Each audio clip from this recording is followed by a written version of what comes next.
Provinsi Jambi tambah anggaran 900 juta rupiah untuk penanganan karhutla. Akibat menurunnya debit air Sungai Batanghari, Perumda menambah bahan kimia untuk pengolahan air bersih. Warga suku Anak Dalam meriahkan pawai pembangunan Kabupaten Sarolangun.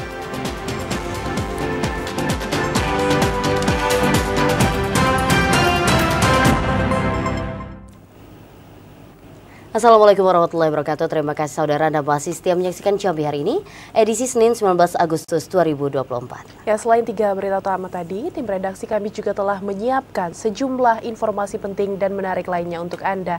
Dan bersama saya Rahmadani Putri. Saya Sintia Permana, inilah Jambi hari ini selengkapnya.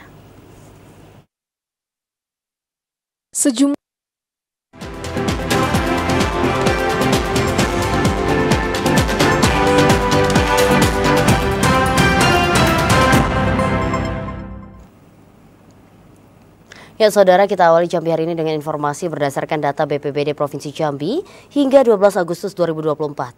Terdapat 269 hektar lahan di Provinsi Jambi yang terbakar. Dari jumlah tersebut 15 hektar diantaranya berada di Kabupaten Tanjung Jabung Barat. Sejumlah wilayah di Provinsi Jambi rentan terjadi kebakaran hutan dan lahan, termasuk lahan kosong dan lahan perkebunan sawit milik warga dan perusahaan. Sesuai SK Gubernur Jambi, saat ini Provinsi Jambi telah ditetapkan status siaga darurat karhutla. Kabid Kedaruratan dan Logistik BPBD Provinsi Jambi, Andre mengatakan, sejak 12 Agustus terdata 269 hektar lahan terbakar. Dari jumlah tersebut, lahan yang terbakar rata-rata lahan kosong dan kebun warga, serta terdapat lahan perusahaan. Sementara untuk di Kabupaten Tanjung Jabung Barat, terdapat 15 hektar lahan kosong milik perusahaan yang terbakar. Laporan Satgas itu sebesar 269 hektar di tanggal 12 Agustus laporan terakhir, dan kabupaten yang terbesar itu di Kabupaten Sarolangun sekitar 90,9 hektar. Status sekarang? Status siaga darurat Kabupaten Selatan itu per tanggal 19 Juli kita sudah naikkan status melalui SK Gubernur nomor 5/3. Itu statusnya apa? Statusnya siaga darurat kebakaran dan lahan. Masyarakat dan pemilik lahan perkebunan diharapkan lebih bijak dan tidak melakukan pembukaan lahan dengan cara dibakar. Didi Haryadi, TVRI Jambi melaporkan. Saudara, pemerintah Provinsi Jambi akan menambah anggaran untuk penanganan karhutla tahun 2024 menjadi 900 juta rupiah. Anggaran untuk pencegahan dan pengendalian kebakaran tersebut diharapkan dapat dilakukan secara optimal. Guna memastikan pencegahan maupun pengendalian kebakaran hutan dan lahan dapat dilakukan dengan optimal, pemerintah Provinsi Jambi akan menambah anggaran untuk penanganan karhutla tahun 2024 menjadi 900 juta rupiah. Sekretaris Daerah Provinsi Jambi Sudirman mengatakan, penambahan anggaran karhutla tersebut dikucurkan untuk mendanai sejumlah kegiatan, mulai dari pendanaan untuk kegiatan patroli dan pemadaman, hingga anggaran untuk pendirian posko-posko terpadu karhutla di sejumlah daerah khususnya di wilayah lahan gambut. Percepatan kesiapan alokasi anggaran ini untuk menjamin operasi pencegahan dan pengendalian karhutla dapat berjalan dengan optimal. Sudirman menekankan, alokasi anggaran karhutla diprediksi cukup untuk memenuhi kebutuhan penanganan karhutla di tahun 2024. Pendirian posko-posko terpadu karhutla akan dilakukan secara bertahap dengan mempedomani kondisi cuaca. Pendanaan sedang diupayakan, satu pendanaan dulu ya. Kita mengajukan pendanaan di Pemprov Jambi untuk karhutla itu hampir 900 juta. Karena ini pertama untuk kegiatan patroli, termasuk juga pemadaman dari TNI, Polri, Manggala Agni, BPBD, termasuk masyarakat peduli api itu mangkal berposko di daerah-daerah yang rawan karhutla.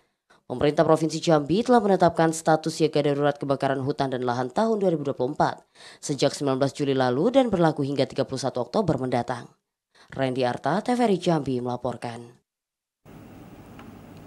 Ratusan desa di Kabupaten Muaro Jambi berada pada kategori rawan bencana kekeringan pada musim kemarau. Pemkab berharap perangkat desa dapat aktif menyampaikan kepada BPBD tentang krisis air bersih yang dialami oleh warga. Tidak hanya bencana kebakaran hutan dan lahan, pada musim kemarau, Kabupaten Muaro Jambi juga rawan bencana kekeringan dan krisis air bersih. Berdasarkan pemetaan Badan Penanggulangan Bencana Daerah Muaro Jambi, ada 127 desa di Kabupaten Muaro Jambi yang rawan kekeringan. Terbanyak ada di Kecamatan Kumpe Ulu dan Jaluko. Masing-masing terdapat 18 desa yang rawan kekeringan. Kecamatan Kumpe terdapat 17 desa, kemudian Kecamatan Sekernan 15 desa, Marosebo 12 desa, dan Mestong 11 desa. Sedangkan sisanya tersebar di Kecamatan Sungai Bahar, Bahar Utara, Bahar Selatan, Sungai Gelam, dan Kecamatan Taman Rajo. PLT Kalaksa BPBD Muaro Jambi Ahmad Ridwan meminta kepala desa yang daerahnya mengalami kekeringan untuk dapat melaporkan kepada BPBD agar diberikan bantuan air bersih. BPBD telah menyiagakan 1 unit mobil tangki dan personil yang siap mendistribusikan air bersih kepada warga. Pendistribusian air bersih bekerja sama dengan perusahaan daerah air minum Tirta Muaro Jambi. Azam Afnan, TVRI Jambi melaporkan. Saudara, debit air Sungai Batanghari semakin menurun. Kondisi ini memicu kian buruknya kualitas bahan baku air. Perumda Batanghari terpaksa menambah bahan kimia untuk pengelolaan air bersih. Kondisi air Sungai Batanghari yang kian keruh akibat menurunnya debit air Sungai Batanghari di musim kemarau mengharuskan pihak Perumda Air Minum Batanghari meningkatkan campuran bahan kimia seperti tawas dalam pengelolaan bahan baku air bersih. Langkah ini diklaim perlu dilakukan agar suplai air bersih yang didistribusikan ke rumah pelanggan tidak keruh dan aman digunakan. Direktur Utama Perumda Air Minum Batanghari Abu Bakar Sidik mengatakan ada 5 ton penambahan bahan kimia seperti tawas maupun kaporit dari awal yang hanya 20 ton dan kini menjadi 25 ton. Penambahan bahan kimia campuran itu sudah berlangsung dalam 1 bulan terakhir, mengingat situasi penurunan air sungai baru mulai terasa pada bulan Juli lalu. Penggunaan bahan kimia, kita menggunakan tawas, kaporit, dan soda. Nah itu rata-rata kita menggunakan per bulan itu 20 ton. 20 ton. Dan sekarang meningkat menjadi 25 ton. Nah ini lagi-lagi kita lakukan untuk menjaga kualitas. Selain itu, petugas Perumda pun juga terus disiagakan untuk melakukan pengecekan rutin selama pengelolaan bahan baku air bersih berlangsung, agar air yang diterima pelanggan benar-benar layak dikonsumsi. Adi Juniawan, TVRI Jambi melaporkan. Sementara itu, saudara, pemerintah Kabupaten Muaro Jambi harus bekerja keras untuk menanggulangi maraknya karhutla. Berbagai cara dilakukan untuk mencegah terjadinya karhutla. Salah satunya dengan memanfaatkan teknologi modifikasi cuaca.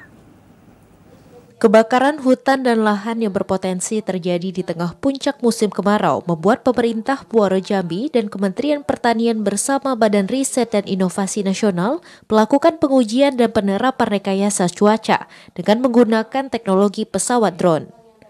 Inovasi ini diharapkan dapat memicu timbulnya awan penghujan di tengah puncak musim kemarau. Dengan menggunakan pesawat drone tersebut, nantinya akan diterbangkan mendekati awan dan akan menyemai garam yang telah diperkecil menjadi partikel nano sehingga lebih ringan dan mudah untuk dibawa. Pesawat drone yang membawa garam partikel nano tersebut akan membawa beberapa batang suar atau flare, di mana dalam 1 batang suar sepadan dengan 1 ton garam yang biasanya disemai dengan menggunakan pesawat terbang khusus saat rekayasa cuaca. Dengan menggunakan alat drone penabur garam partikel nano, tentu akan lebih efisien dan menekan biaya operasional rekayasa cuaca selama ini. Tak hanya itu, jika awan dalam kondisi baik, maka dalam sehari semai garam dengan menggunakan pesawat drone dapat menyemai garam hingga 10 batang suar garam partikel nano. Jadi ini modifikasi cuaca menggunakan drone Pak, dan menggunakan bahan semai namanya flare ya. Jadi bahan flare ini beratnya satunya 1 kilo, itu jumlah partikelnya itu setara dengan 1 ton garam. Jadi dalam 1 hari itu biasanya 10 flare yang kita semaikan supaya kita bisa menghasilkan hujan.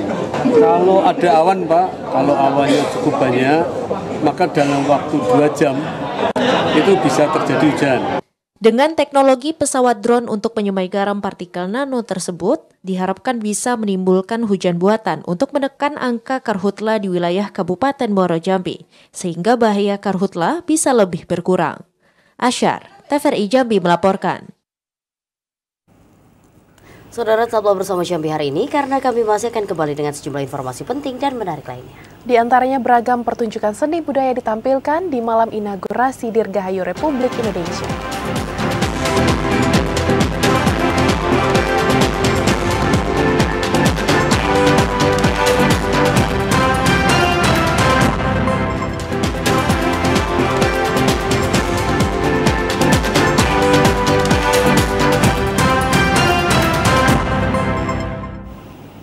Terima kasih Anda masih setia menyaksikan Jambi hari ini. Ya saudara, beragam pertunjukan seni budaya ditampilkan masyarakat Desa Sukamaju di malam inaugurasi Dirgahayu Republik Indonesia. Salah satunya Tapi Kolosal dengan judul Mari Jago Bumi Hidupkan Anak Negeri. Beginilah suasana malam inaugurasi seni budaya yang dilakukan masyarakat Desa Sukamaju, Kecamatan Mestong, Kabupaten Muaro Jambi. Malam inaugurasi ini merupakan puncak perayaan hari ulang tahun ke-79 Republik Indonesia yang rutin dilakukan masyarakat desa di lapangan sepak bola Bajau. Pada malam inaugurasi seni budaya Dirgahayu Indonesia dengan mengusung tema Nusantara Baru Indonesia Maju, berbagai macam pertunjukan ditampilkan, dari tari Selampi 8 yang diiringi musik tumbuk tebing, musikalisasi dari mahasiswa UIN, vokal grup dari mahasiswa UNJA, pencak silat PSHT, dan penampilan double stick dari Satgas TMMD ke-121 Kodim 0415 Jambi, serta tari kolosal dengan judul Mari Jago Bumi Hidupkan Anak Negeri. Tari kolosal tersebut terdiri dari anak-anak SMP di Desa Sukamaju yang menggambarkan tengah melakukan bersih-bersih lingkungan dan permainan tradisional. Kades Sukamaju Sutopo mengatakan pada perayaan inaugurasi ini lebih meriah dibandingkan tahun sebelumnya. Pasalnya terdapat beragam penampilan dari mahasiswa dan Satgas TMMD ke-121 Kodim 0415 Jambi yang memukau. Selain itu juga pihaknya mendapatkan bantuan baik dari segi material maupun moral dari program TMMD ke-121 Kodim 0415 Jambi dan mahasiswa. Jadi memang tiap tahun itu dibantu oleh Karang Taruna dan masyarakat memang merasakan antusias sekali. Yang mudah-mudahan bisa menambahkan semangat keroyonan, kebersamaan sehingga untuk bersama-sama membangun desa, membangun bangsa Indonesia. Di malam inaugurasi tari penampilan banyak yang ditampilkan nanti, mungkin dari tari kolosal dari anak-anak SD mungkin jumlah 70 orang.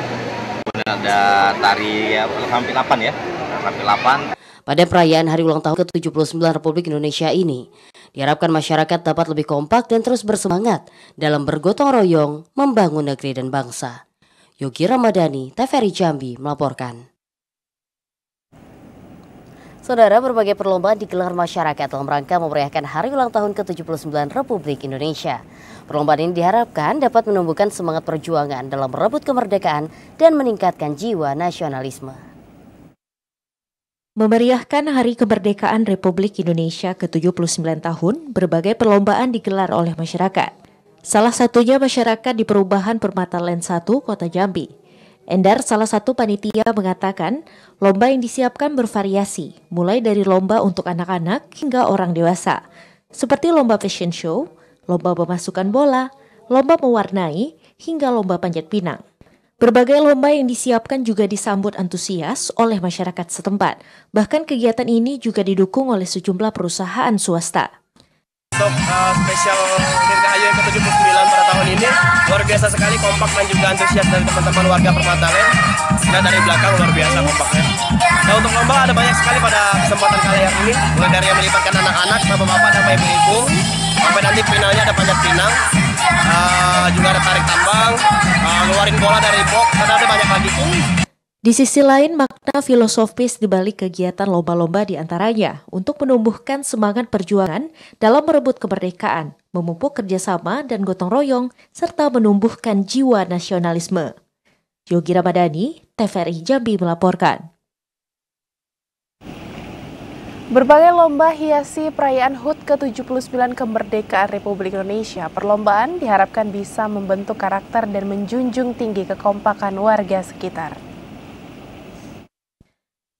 Antusias warga sangat tinggi dalam memeriahkan perayaan HUT ke-79 Kemerdekaan Republik Indonesia di Kota Jambi. Hal ini terbukti dengan meriahnya berbagai kegiatan di tiap daerah. Mulai dari pawai keliling kota dengan aneka kostum, turnamen olahraga, pentas kesenian, dan lomba khas 17-an. Tak terkecuali di Komplek Perumahan Javana City Like Far 2, Kelurahan Kenali Besar, Kecamatan Alam Barajo, Kota Jambi. Semarak kemerdekaan ini diisi dengan berbagai macam lomba yang digelar warga. Sementara lomba yang digelar diantaranya lomba makan kerupuk, memasukkan paku ke dalam botol, lomba membawa kelereng di sendok, dan lainnya. Ketua Panitia Pelaksana Lomba 17 Agustus Sapri mengatakan, kegiatan lomba yang rutin digelar setiap tahunnya ini sebagai bentuk pengingat jasa para pahlawan yang membebaskan bangsa Indonesia dari penjajahan. Kegiatan rutin ini diharapkan bisa membentuk karakter atau jiwa patriotisme secara dini.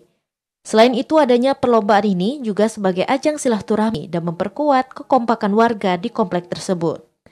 Khalifa Fatria, TVRI Jambi melaporkan. Berbagai macam perlombaan digelar masyarakat Desa Sukamaju, Kecamatan Mestong, Kabupaten Muaro Jambi dalam memeriahkan hari ulang tahun ke-79 Republik Indonesia. Mulai dari tarik tambang, memasukkan paku ke dalam botol, sepak bola ibu-ibu, panjat pinang, serta lomba lainnya. Banyak cara yang dilakukan masyarakat untuk merayakan hari ulang tahun Republik Indonesia ke-79. Bahkan hingga ke desa-desa seperti yang dilakukan masyarakat Desa Sukamaju, Kecamatan Mestong, yang masyarakatnya antusias dalam merayakan HUT ke-79 RI. Berbagai macam perlombaan dilakukan, mulai dari tarik tambang, memasukkan paku ke dalam botol, sepak bola ibu-ibu, panjat pinang, serta lomba lainnya. Pada perayaan HUT ke-79 RI di Desa Sukamaju ini lebih meriah dibandingkan sebelumnya. Selain mahasiswa yang tengah melakukan kuliah kerja nyata, juga terdapat program TMMD ke-121 Kodim 0415 Jambi. Program TMMD ke-121 Kodim 0415 Jambi ini banyak memberikan manfaat yang dapat diterima oleh masyarakat, baik dari segi moral maupun material. Selain membangun desa, program TMMD ke-121 Kodim 0415 Jambi ini juga melakukan kegiatan penyuluhan seperti penyuluhan kesehatan, terorisme, dan bahaya narkoba, yang dimana penyuluhan ini untuk meningkatkan SDM di desa-desa. Kita dari Karang Taruna Desa Sukamaju dalam melakukan kegiatan mulai dari perlombaan Bang ya, perlombaan, terus kita juga mengadakan tadi pagi jalan terus juga kebetulan nanti malam kita ada rencana kegiatan tari sampit dan pentas untuk memeriahkan HUT RI yang ke-79. Perayaan HUT ke-79 RI yang bertepatan dengan program TMMD ke-121 Kodim 0415 Jambi ini juga menjadi momen penting agar masyarakat lebih kompak dan sejahtera lagi dalam membangun bangsa dan negara. Yogi Ramadhani, TVRI Jambi melaporkan. Dalam memperingati HUT ke-79 Republik Indonesia, Lapas Kelas 2B Kuala Tungkal berikan remisi kepada warga binaan. Pada remisi tahun ini, 3 warga binaan mendapat remisi bebas. Remisi bagi para warga binaan pemasyarakatan setiap tahunnya dilakukan di seluruh Indonesia, begitu juga di Kabupaten Tanjung Jabung Barat. Terkhusus di Lapas Kelas 2B Kuala Tungkal, 332 orang warga binaan pemasyarakatan menerima remisi pada momen HUT ke-79 RI. 3 orang warga binaan diantaranya langsung mendapat remisi bebas. Kalapas Kelas 2B Kuala Tungkal 1 Gusti Landang Agus mengatakan, warga binaan pemasyarakatan yang menerima remisi itu tentu telah dikaji sesuai aturan dan SK Menteri Hukum dan HAM RI. Warga binaan yang menerima remisi telah sesuai kriteria dan pengajuan, sehingga dianggap pantas menerima remisi tersebut. Remisi yang diterima warga binaan yakni 1 hingga 6 bulan. Sebanyak 332 orang memperoleh remisi di hari ini. Dengan rincian besar remisi 6 bulan sebanyak 15 orang, besarnya 5 bulan sebanyak 61 orang, 4 bulan sebanyak 46 orang, 3 bulan sebanyak 86 orang, 2 bulan 70 orang, dan besar remisi sebesar 1 bulan sebanyak 54 orang. Sejumlah aneka ragam karya dari Lapas Kelas 2B Kuala Tungkal ditampilkan seperti kesenian marawis, akustik band, hingga produk pertanian dan UMKM yang merupakan kerajinan tangan warga binaan. Didi Haryadi, TVRI Jambi melaporkan. Ribuan kendaraan dinas milik pemerintah Kabupaten Muaro Jambi menunggak pajak kendaraan. Nilai tunggakan pajak kendaraan tersebut, saudara, lebih kurang mencapai 1,9 miliar rupiah. 1.100 aset kendaraan dinas milik pemerintah Kabupaten Muaro Jambi menunggak pajak. Bahkan ada plat kendaraan dinas yang mati karena pajak yang tidak dibayar lebih dari 1 tahun. Ribuan kendaraan tersebut bukan hanya kendaraan roda 2 namun juga roda 4. Menanggapi persoalan tersebut, PJ Bupati Muaro Jambi Raden Najmi mengatakan akan menyampaikan surat edaran kepada semua organisasi perangkat daerah atau OPD untuk dapat segera membayar pajak kendaraan.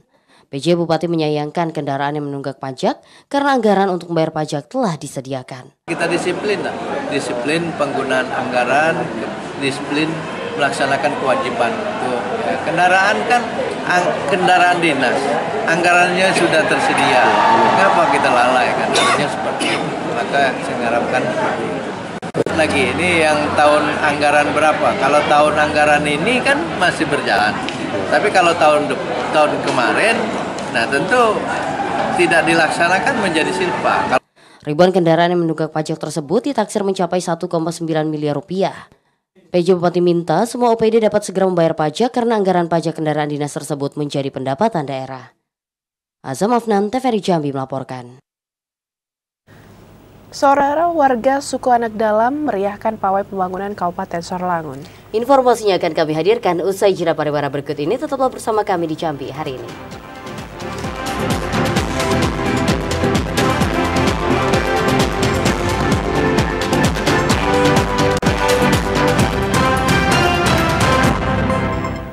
Terima kasih Anda masih menyaksikan Jambi hari ini dalam segmen advertorial. Saudara, memeriahkan HUT ke-79 Republik Indonesia, pemerintah Kabupaten Bungo menggelar pawai budaya.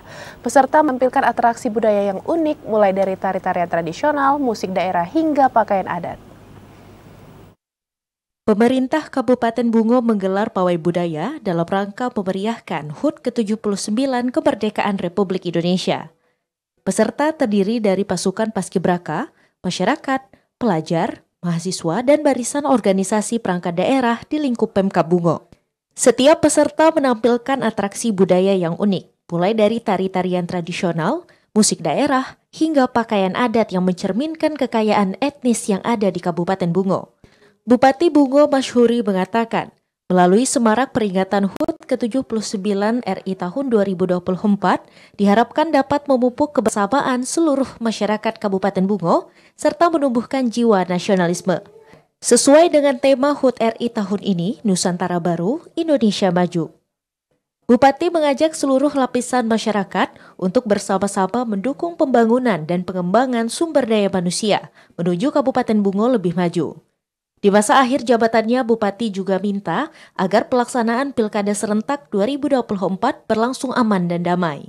Hari ini khusus kita melakukan pawai dalam rangka memperingati hari ulang tahun kemerdekaan negara Republik Indonesia yang ke-49. Setiap tahun kita laksanakan, setiap tanggal 18 kita lakukan pawai, karnaval.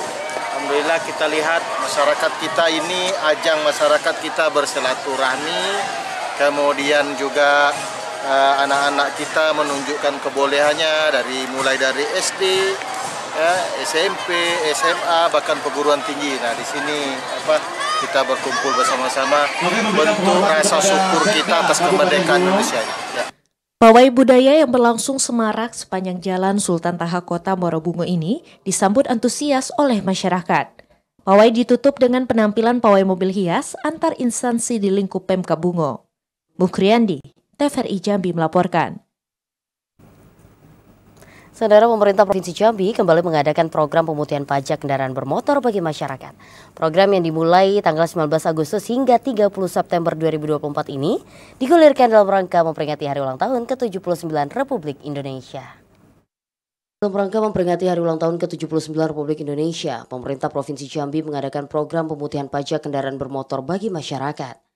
Program yang dimulai dari tanggal 19 Agustus hingga 30 September 2024 ini bertajuk Gebiar Kemerdekaan Pemutihan Pajak Kendaraan Bermotor.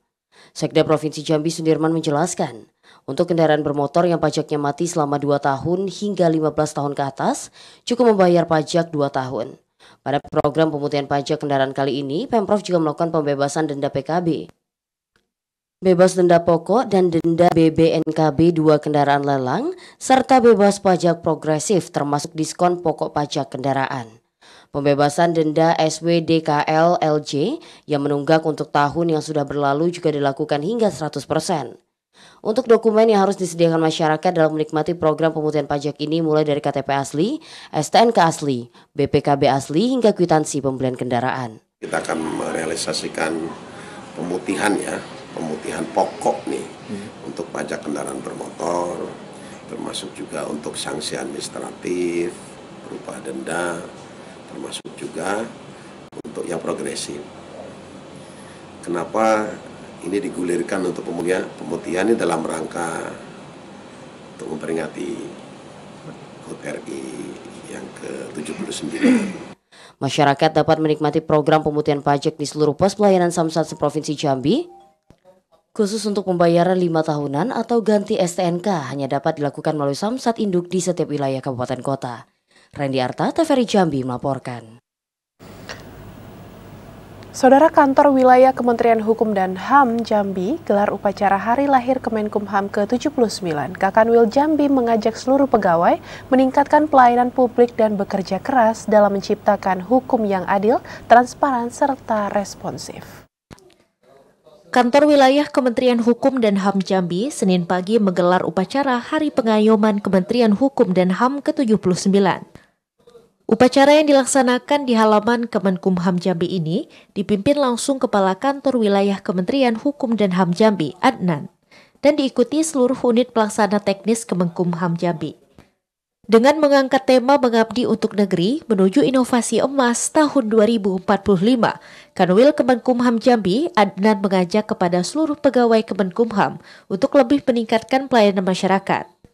Hal ini sesuai dengan amanat dari Menteri Hukum dan HAM RI, Yasona Halauli, yang menekankan kepada seluruh pegawai Kanwil di wilayah agar lebih mengedepankan pelayanan masyarakat. Kemudian memiliki komitmen yang kuat untuk bekerja keras dalam menciptakan hukum yang adil, transparan, dan responsif. Sementara itu, Kepala Kantor Wilayah Kementerian Hukum dan HAM Jambi, Adnan, mengatakan, dalam rangka memperingati Hari Lahir Kemenkumham, sejumlah rangkaian kegiatan telah dilaksanakan. Beberapa di antaranya, bakti sosial, donor darah, tabur bunga di makam pahlawan, perlombaan tradisional, serta kegiatan sosial lainnya. Diharapkan dengan Hari Pengayoman ini menjadi pemicu para pegawai menjadi lebih baik lagi ke depannya. Sekali lagi, bahwa dalam rangka momen ulang tahun pengayoman yang ke-79 ini, kami akan terus berupaya untuk meningkatkan pelayanan publik, terus memberikan kesadaran hukum kepada masyarakat, serta meningkatkan profesionalitas sebagai ASN di lingkungan Kantor Wilayah Kementerian Hukum dan HAM Jambi. Itu, terima kasih. Sementara itu, selain melaksanakan kegiatan upacara bersama, Kantor Wilayah Kementerian Hukum dan HAM Jambi turut melaksanakan acara syukuran bersama seluruh pegawai Kemenkumham Jambi dan pemberian hadiah kepada seluruh divisi yang berprestasi. Asyar, TVRI Jambi melaporkan.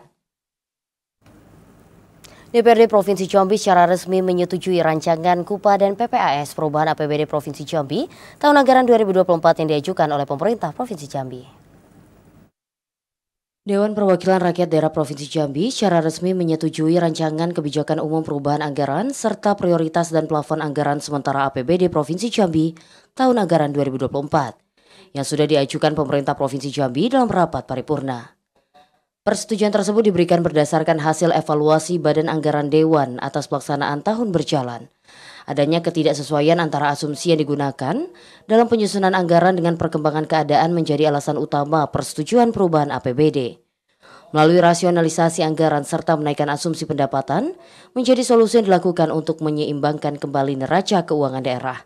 Sinkronisasi dan efisiensi dalam penggunaan anggaran juga akan dilakukan untuk memastikan keberlanjutan pembangunan. Gubernur Jambi Al Haris mengatakan tujuan perubahan APBD dilakukan agar penggunaan anggaran daerah dapat terrealisasi secara efektif dan efisien, serta tepat sasaran dan tepat guna. Pemangkasan maupun penambahan anggaran pada sejumlah kegiatan diupayakan untuk menghindari anggaran daerah terrealisasi secara sia-sia. Kita lihat dulu di mana pos-pos yang perlu kita kurangi dan tambah, ya kan? Kan juga ada di SPD itu yang plafonnya kecil kemarin. Nah, sehingga tunjangannya mungkin dikurangin. Nah, kita penuhi sekarang ini. Nah, tujuannya perubahannya kan dibuat agar kita lebih efektif. Ketika di 2 tahun, kita lihat apakah dana itu masih efektif digunakan atau perlu digeser lagi ke yang lain. Al-Haris berharap persetujuan KUPA dan PPAS perubahan APBD Provinsi Jambi tahun anggaran 2024 dapat segera direalisasikan menjadi APBDP untuk mewujudkan keberlangsungan pembangunan daerah. Randy Arta, TVRI Jambi melaporkan. Saudara, Universitas Darmas Indonesia Undari gelar penyambutan ratusan mahasiswa baru serta orang tua di momentum HUT ke-79 RI. Orang tua menyerahkan anaknya ke pihak kampus dan asrama Undari ini merupakan tradisi setiap tahun.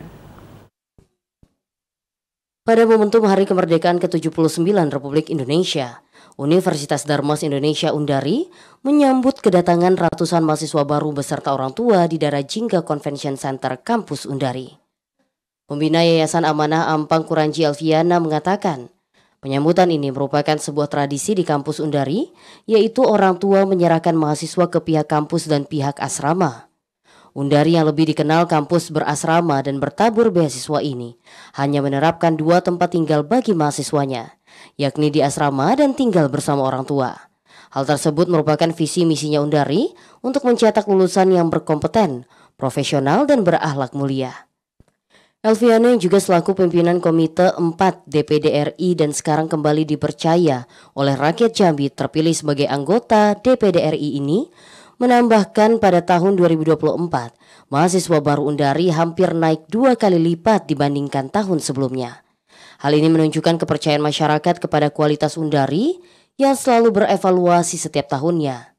Selanjutnya Elviana menambahkan, melalui jabatannya di DPD RI yang diberikan oleh rakyat Jambi, akan berusaha semaksimal mungkin untuk mencarikan sebanyak-banyaknya beasiswa KIP kuliah, agar mahasiswa yang kurang mampu, miskin dan berprestasi tidak putus kuliah.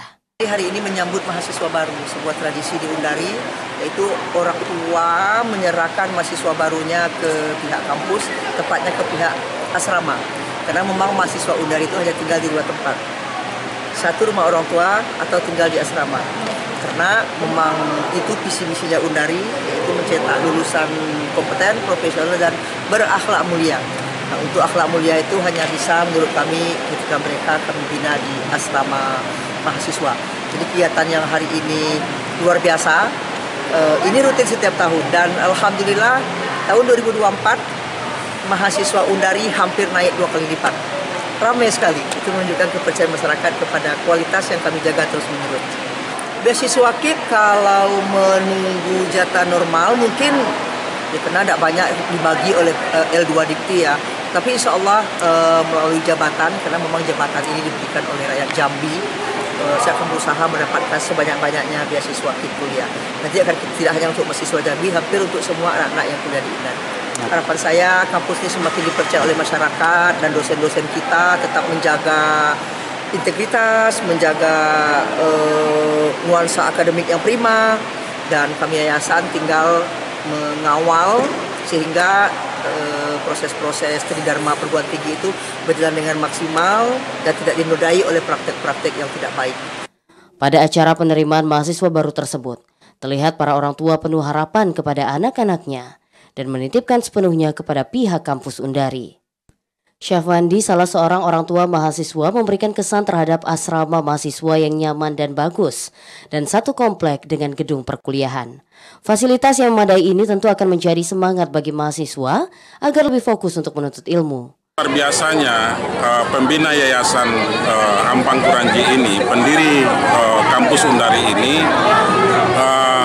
sangat memberikan kemudahan terhadap masyarakat, terutama masyarakat yang kurang mampu. Beliau sebagai wakil rakyat juga berbuat dan berusaha sedaya mampu beliau, sekuat tenaga beliau untuk bagaimana mencarikan kemudahan-kemudahan terhadap mahasiswa. Ramanya juga sangat mumpuni ya, sangat bagus menurut saya, apalagi di sini di satu kompleks sehingga akan mahasiswa itu betul-betul mereka fokus dalam menuntut ilmu dan sangat nyaman menurut saya. Kalaupun ada hal-hal yang kurang berkenan bagi mahasiswa, itu kan hal-hal yang biasa di dalam proses mereka untuk menjadi seorang sarjana. Setelah saya searching di internet maupun dapat dari informasi-informasi yang lain, ternyata kampus Undari merupakan kampus yang lumayan bagus dan cukup bagus, cukup baik, dan memiliki asrama yang cukup nyaman, serta baik dan ramah seluruh penduduk di kampusnya. Dan kesan kamu di hari pertama di sini bagaimana? Cukup seru, nyaman, dan sedikit melelahkan. Harapan kedepannya semoga Undari makin jaya, mampu menciptakan lulusan-lulusan yang terbaik. Kampus Undari kini telah memiliki 13 blok gedung asrama, 3 rusunawa, dan 10 gedung dibangun oleh yayasan untuk menunjang kenyamanan mahasiswa dalam belajar. Selain itu, hampir 80% dosennya telah sertifikasi dan profesional. Pada tahun 2024 ini, 12 orang dosen Undari lulus sertifikasi. Kemudian 4 fakultas dengan 16 program studi kebanggaannya yang ditunjang oleh fasilitas yang lengkap. Undari siap mengantarkan anak-anak Indonesia, khususnya mahasiswa, menuju Indonesia Emas tahun 2045. Dari Darmasraya, tim redaksi TVRI Jambi melaporkan. Komisi Pemilihan Umum melakukan persiapan pencalonan kepala daerah. Informasi selengkapnya akan kami hadirkan sesaat lagi, tetaplah di Jambi hari ini.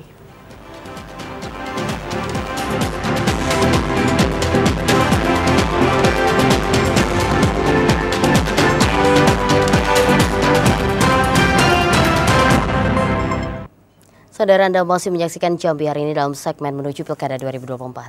Hasil verifikasi faktual tahap 2 untuk pasangan bakal calon bupati dan bakal calon wakil bupati Sarolangun jalur independen sudah diplenokan KPUD Sarolangun Senin malam. Untuk mengetahui apakah paslon independen memenuhi syarat atau tidak memenuhi syarat, kami terhubung dengan kontributor TVRI Jambi di Sarolangun, Edi Kusnadi. Selamat sore, Edi. Edi, bagaimana hasil pleno KPUD Sarolangun terkait penetapan hasil verifikasi faktual syarat dukungan jalur independen? Edi. Baik, selamat sore Cynthia. Ya, KPUD Sarolangun telah resmi menetapkan pasangan bakal calon Bupati Muhammad Madel dan bakal calon Wakil Bupati Sarolangun Nur Muhammad Agus sebagai pasangan calon Bupati dan Wakil Bupati Sarolangun untuk mengikuti kontestasi Pilkada tanggal 7 November 2024 mendatang. Muhammad Madel dan Muhammad Nur Agus ini lewat jalur independen atau jalur perseorangan setelah KPUD Sarolangun bersama pihak terkait seperti Bawaslu dan LO tim hubung pasangan calon melakukan rekapitulasi akhir hasil verifikasi persyaratan dukungan minimal yang dilakukan Minggu atau Senin dini hari tanggal 19 Agustus 2024 di Aula Kantor KPUD Sarolangun. Ya, sebelumnya jajaran KPUD Sarolangun di tingkat PPK di 11 kecamatan sudah melakukan perpak tahap kedua sebanyak 7.480 dukungan yang menyebar di 11 kecamatan, di mana hasil pleno secara berjenjang total syarat dukungan yang memenuhi syarat itu berjumlah 6.326. Sementara syarat dukungan untuk pemenuhan syarat minimal yakni 6.310 dukungan. Artinya paslon Muhammad Madel dan Nur Muhammad Agus dari hasil verifikasi tadi malam itu kelebihan 16 dukungan. Sehingga dari jumlah dukungan hasil verifikasi faktual ke-1 dan verifikasi faktual kedua bakal pasangan calon jalur independen memenuhi syarat itu sebanyak 20.980 dukungan. Jumlah tersebut lebih banyak dari dukungan minimal yang telah ditetapkan KPUD Sarolangun itu sebanyak 20.964. Begitu juga dengan syarat dukungan sebaran per kecamatan. Dari hasil faktual ke-1 dan faktual ke-2, bakal Sarolangun itu dari 11 kecamatan sebaran tersebut lebih minimal sebaran di 6 kecamatan. Demikian, Cynthia. Lalu apa langkah dan tahapan selanjutnya setelah paslon independen dinyatakan memenuhi syarat, Edi? Ya baik, tadi siang paslon independen Muhammad Madel dan Muhammad Agus melakukan jumpa pers di posko pemenangannya di Tanjung Rambai. Dalam kesempatan tersebut mereka menyampaikan kesiapan dan persiapan syarat administrasi berkas pencalonan untuk nanti disampaikan pendaftaran di tanggal 27. Mereka akan melakukan pendaftaran di kantor KPU. Sementara untuk surat keputusan sebagai tiket yang sudah mereka terima tadi siang, artinya mereka sudah bisa melakukan pendaftaran di saat pendaftaran nanti dibuka tanggal 27 mendatang. Ada perbedaan antara calon independen dengan bakal calon yang didukung oleh partai, di mana bakal bupati dan wakil bupati ini mereka menerima surat keputusan dari partai, mulai dari tingkat pusat, provinsi maupun kabupaten. Sementara pasangan jalur independen hanya menerima surat keputusan di KPU Tarulangun. Demikian. Lalu untuk pasangan calon independen, apakah ada perbedaan saat melakukan pendaftaran dengan pasangan calon yang diusung oleh partai, Edi? Tidak, mereka hanya bedaan itu dilakukan verifikasi administrasi maupun verifikasi faktual. Sementara untuk dalam proses pendaftaran mereka hak dan kewajiban mereka sama, seperti menyampaikan visi misi maupun syarat-syarat dan berkas lainnya seperti ijazah dan sebagainya. Dan tidak ada perbedaan. KPU memastikan bahwa proses mereka itu sama. Demikian, Cynthia. Baik, terima kasih Edi atas laporan Anda. Pasangan bakal calon Bupati dan Wakil Bupati Sarawangun jalur independen dinyatakan memenuhi syarat. Terima kasih, selamat bertugas kembali. Saudara, pendaftaran pasangan bakal calon kepala daerah akan dibuka pada 27 Agustus mendatang. Pasangan bakal calon gubernur dan wakil gubernur Jambi diminta untuk mempelajari persyaratan sebelum daftar. Komisi Pemilihan Umum KPU Provinsi Jambi mulai melakukan persiapan pendaftaran pasangan bakal calon kepala daerah gubernur dan wakil gubernur tahun 2024. Jadwal pendaftaran akan diumumkan pada 24 hingga 26 Agustus 2024. Sementara proses pendaftaran bakal calon kepala daerah akan dilakukan pada 27 Agustus hingga 29 Agustus 2024 mendatang. Kemudian pasangan bakal calon kepala daerah akan ditetapkan pada 22 September. Ketua KPU Provinsi Jambi Ron Syahroni mengatakan pasangan bakal calon harus memahami persyaratan sebelum mendaftar ke KPU. Salah satunya pemeriksaan kesehatan pasangan calon dan persyaratan lainnya yang telah diatur dalam peraturan KPU. Memasuki tahapan namanya proses pencalonan. Nah, pencalonan itu ada 3 tahapannya. Pertama pengumuman pendaftaran, kemudian pendaftaran, dan ketiga adalah penetapan calon. Ya. Nah, pengumuman pendaftar calon itu nanti akan kita umumkan di tanggal 24 ya, sampai tanggal 26 Agustus tahun 2024. Kemudian tahapan berikutnya pendaftaran. Pendaftaran itu nanti akan kita mulai lakukan di tanggal 27 sampai tanggal 29 Agustus. Nah, berikut nanti adalah rangkaian pemeriksaan kesehatan. Sejauh ini sudah ada beberapa tim bakal calon yang konsultasi ke KPU Provinsi Jambi terkait syarat dan ketentuan pencalonan. Joko TVRI Jambi melaporkan.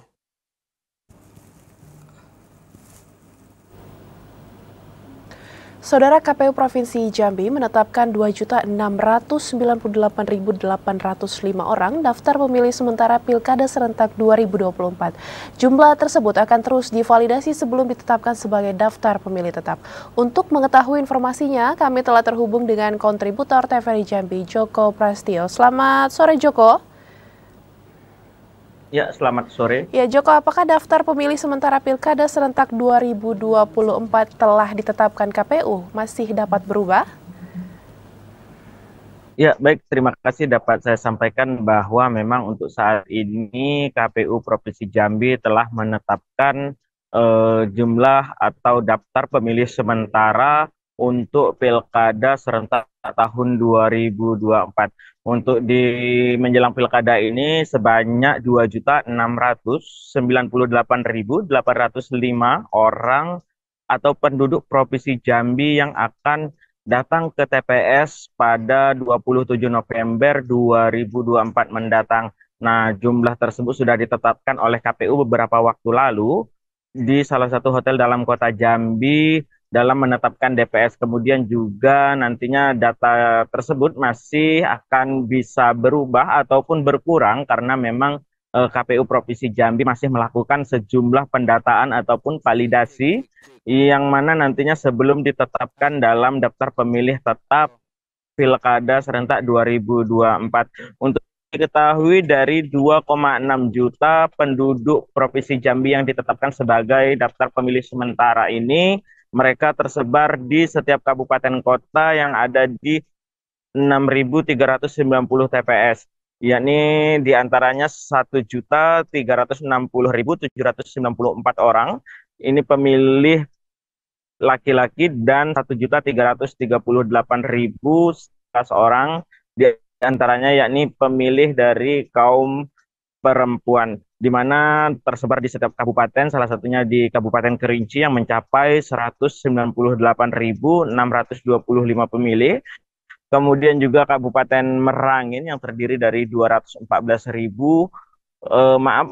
Kabupaten Sorolangun 214.307 pemilih, kemudian Kabupaten Merangin 280.398 pemilih. Kemudian juga Kabupaten Muaro Jambi yang mana 317.000 pemilih, dan dari data yang kami peroleh sementara untuk di seluruh kabupaten kota di Provinsi Jambi ini, pemilih daftar pilih sementara untuk Pilkada serentak 2024 ini terbanyak ada di Kota Jambi, yakni mencapai 458.053 pemilih. Demikian. Kemudian Joko, apa saja tahapan selanjutnya dalam pelaksanaan Pilkada ini?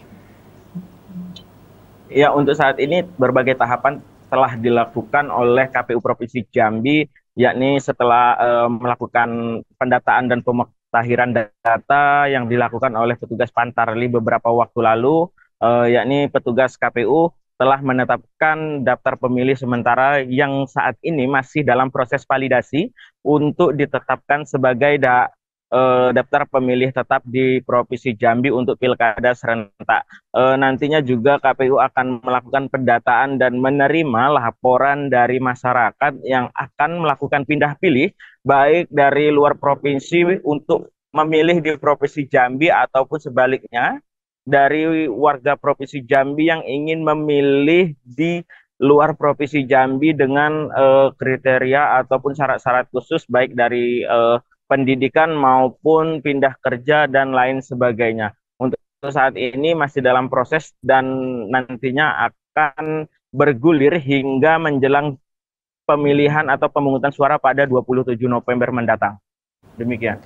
Ya, Joko Prasetyo melaporkan mengenai 2 juta lebih ditetapkan sebagai daftar pemilih sementara Pilkada 2024. Terima kasih Joko atas laporan Anda. Selamat sore dan selamat bertugas kembali. Saudara, informasi tadi sekaligus mengakhiri jumpa kita di Jambi hari ini. Terima kasih atas perhatian dan kebersamaan Anda. Saya Cynthia Permana. Dan saya Ramadhani Putri bersama kerabat kerja yang bertugas. Pamit undur diri. Wassalamualaikum warahmatullahi wabarakatuh dan sampai jumpa.